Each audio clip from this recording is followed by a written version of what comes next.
Every time you have an opportunity to take an opportunity that would provide you with a new skill, do it, right?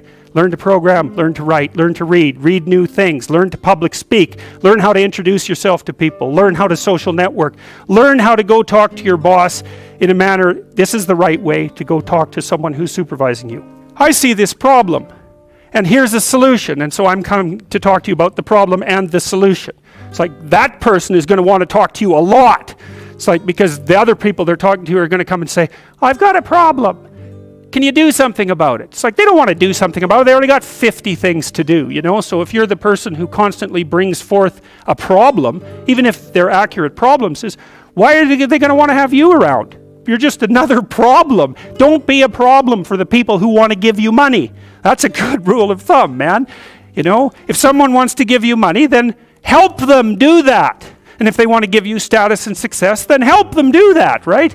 And you do that in part by bringing them solutions, and partly you do that by developing your skills. And so if things aren't going very well for you, this is also a good way of evaluating an opportunity. In order to take care of others, take care of yourself first. Hey, I'm Cosmin, and this channel is made to give you the rules for life.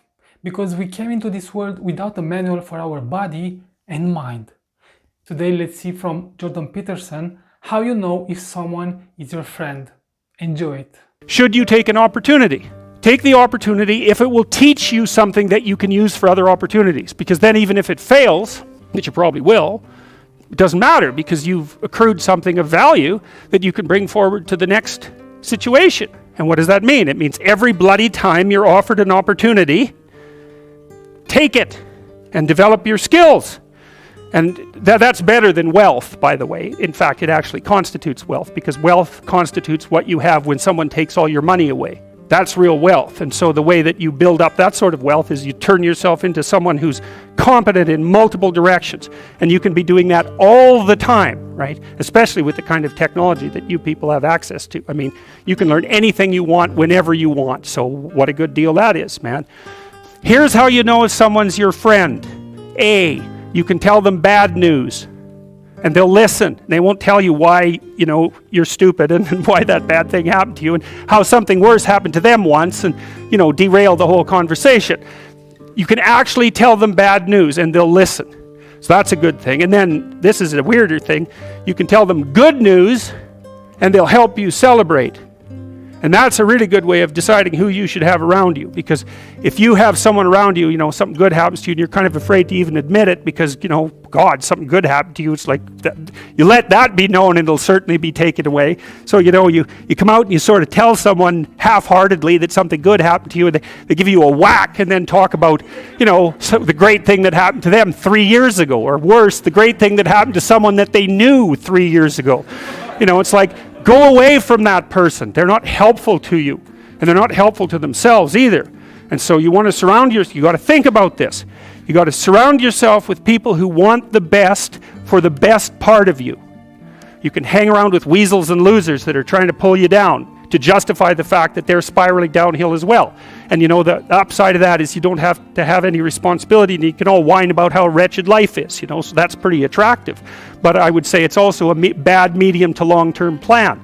And so it's acceptable and desirable to try to surround yourself with people who are facilitating your development. You know, and you might say, well, I've got people around, I know them well, you know, they're not doing that well and they don't fit into that category. It's like, what's your point? What are you going to do with them exactly? If they'll listen and cooperate with you and move towards a better future, great. If they don't pay any attention and they keep doing the same damn things over and over and they're not going anywhere and it's painful, then maybe the proper thing to do is say, you just have your misery. I'll go off and have my life. And maybe you'll wake up at some point in the future and think that's a better way of being. It's a bad idea. You have, I would say, both the right and the responsibility to surround yourself with people who are good for the best part of you. You want to negotiate with your boss for a new salary, you might think, okay, I've got this damn job.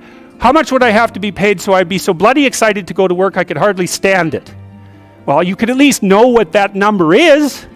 And then you could go there and say, well, look, you know, you like to have me around. I've been doing some thinking. I think if you paid me this amount of money, I'd be so thrilled to go to work that you could hardly even keep me away from here. And your boss might think, wow, I'd actually really like to have someone around who'd be so thrilled to work that I can't get rid of them. It's like, maybe I can't give you all of that. I'll give you 75%. Maybe we can renegotiate it in a year. It's like, hey, good deal. Or you can, be some weaselly coward and go in there and snivel about how awful your life is and walk away barely able to tolerate the outcome of the negotiation. It's like, I wouldn't recommend that. And it's funny because I've watched people do this repeatedly in my clinical practice, because we plan all the time, because the rule is you're going to come and see me, I'm going to try to help you figure out how to have the life that you want to have. And we're going to think about that strategically. So you're making $50,000 a year right now. Maybe you should be making $150,000 in 3 years. And they think, well, that couldn't happen. It's like, not with that attitude. That's the first thing. It's like, no, that's not going to happen. If you don't ask people for the damn money, if you don't look for a better job, but they're going to come along and just shovel a boat full of money at you. It's like, no, that's not going to happen. But why is that impossible? You look at you people in here. It's like, what the hell is wrong with you? Nothing. So you can probably have what you want if you could figure out what the hell it was, and then you diligently pursued it. So, and then maybe you wouldn't whine about being alive. That'd be good, because people who whine about being alive are dangerous to themselves and other people. So you might think, I can have what I want, but you better well figure out what it is. And you can't just wait for the have what you want fairy to show up at your doorstep and grant it, because obviously that's not going to happen. Social networking, that's another big deal. It's one of the advantages that older people have over younger people. And so, for example, now that I'm in my 50s, roughly speaking, I know a bunch of other people who are, relatively well positioned in the dominance hierarchy, and they know all sorts of people. And so when I go to one of them and say, can you do X, or do you know X? They say no, but I know someone who can. And that's a huge advantage. So another thing that you want to think about as you move through life, use your ability to network properly. And that doesn't mean schmooze, and it doesn't mean go out and impress people. That's all just complete bloody rubbish. It means you try to surround yourself with people who are competent in multiple different dimensions, and you maintain your relationships with them. And that's a trading relationship too, right? It involves reciprocity. But it's a huge advantage. A social network is a huge advantage, and that's something extroverted people can be really good at, because they have that sort of social ability.